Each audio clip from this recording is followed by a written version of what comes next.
Net and stitch में खुशामदीद। आज की वीडियो में हम लोग अपने पास गार्टर स्टिच में बनने वाले प्रोजेक्ट के लिए इनविजिबल इंक्रीजेस करेंगे। गार्टर स्टिच जैसे कि आप लोगों को पता है कि दोनों साइड पे एक जैसा बन के आने वाले प्रोजेक्ट को हम लोग गार्टर स्टिच कहते हैं। ये आप लोग नेट वाइज भी बना सकते हैं और पर्ल वाइज भी बना सकते हैं। इसकी वीडियो मैं ऊपर आई लिंक बटन में दे दूंगी, जिसने नहीं देखी हुई वो अपने पास इसको देख ले या अपने कंसेप्ट्स क्लियर कर ले। देखें, ये जैसे हम लोगों ने अपना कोई भी बॉर्डर बनाया होगा, इस बॉर्डर के बाद हम लोग अपने पास इंक्रीजेस करते हैं। नीचे हम लोग अपने प्रोजेक्ट को थोड़ा सा टाइट रखते हैं ताकि बेबी पहने तो ऊपर नहीं चढ़े। तो इसके लिए हम लोग आगे फिर स्टिचेस इंक्रीज करते हैं।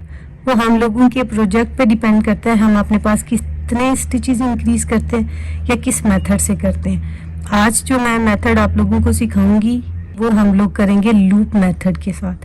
ये इंक्रीजेस का सबसे इजीएस्ट मेथड है, इससे इजी मेथड कोई नहीं। ये देखिए, इसके लिए हम लोग क्या करते हैं, जो वर्किंग यार्न होता है उसे हम लोग अपने इंडेक्स फिंगर पे रैप करते हैं। जब वो पूरा एक सर्कल बन जाता है तो उसे अपनी सिलाई के ऊपर उतार देते हैं और इतना टाइट करते हैं जितना कि हम लोगों के बाकी स्टिचेस हैं। बाकी हम लोग ऐसे ही बुन लेंगे। ये एक बात याद रखिएगा कि जो भी हम लोग इंक्रीज करेंगे वो हम लोग प्रोजेक्ट की फ्रंट साइड पे करेंगे। अगर बैक पे कर रहे हैं तो बैक पे करेंगे, अगर फ्रंट पे कर रहे हैं तो फ्रंट पे करेंगे।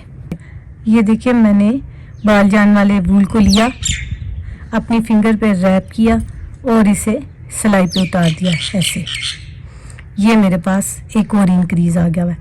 ये इंक्रीज हम लोग अपनी मर्जी से किसी भी जगह कर सकते हैं। इंक्रीज स्टिचेस की रिवर्स रो हमारे पास हमेशा रेस्ट रो होगी। ये देखिए, ये बाकी हम लोग सिलाई ऐसे ही निट करके उतार लेंगे। ये देखिए, जो इंक्रीज यार्न आएगा हमारे पास वहाँ पे उसके पास नाट नहीं बनती जैसे बाकी स्टिचेस में ये बन के आ रही है। देख रहे हैं,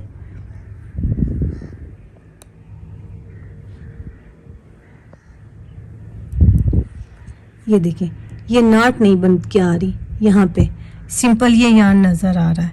अगर नाट नज़र आ रही हो तो आप लोगों को समझ जाना चाहिए ये हमारा एक्चुअल स्टिच है। नाट के बगैर वाला स्टिच हमारा इंक्रीज्ड स्टिच है। इसे भी हम लोग निट वाइज ही निट करेंगे। इसमें किसी चीज़ का हम लोगों को किसी बात का ध्यान नहीं रखना पड़ता। सारे स्टिचेस एज इट इज़ हम लोग इंक्रीज करते हैं। अगर आप लोग गौर करें तो यहाँ पे देखें, ये इस वाली रो पे मेरे पास एक होल सा नज़र आ रहा है। ये मैंने यहाँ पे लूप इंक्रीज़ के साथ स्टिच इंक्रीज़ किया था। इस मेथड से इंक्रीज़ का सिर्फ यही एक मसला है, जब हम लोग इंक्रीज़ कर लेते हैं तो ये प्रोजेक्ट में इस तरह का एक होल छोड़ जाता है। अब मैंने फ्रंट साइड पे इस रो में इंक्रीज़ किए थे 2 स्टिचेस और यहाँ पे भी हम लोगों के पास इसी तरह एक मिनी होल आ जाएगा। तो अगर आप लोग इस मेथड से इंक्रीज़ करना पसंद करते हैं तो आप अपने पास इस मेथड से भी इंक्रीज़ कर सकते हैं। अगर वीडियो पसंद आए तो लाइक करें, सब्सक्राइब करें और बेल बटन भी प्रेस कर लें ताकि आने वाली नई वीडियोस की आपको नोटिफिकेशन मिल जाए। मिलते हैं फिर नेक्स्ट वीडियो में गार्टर स्टिच में इनविजिबल इंक्रीजेस के साथ।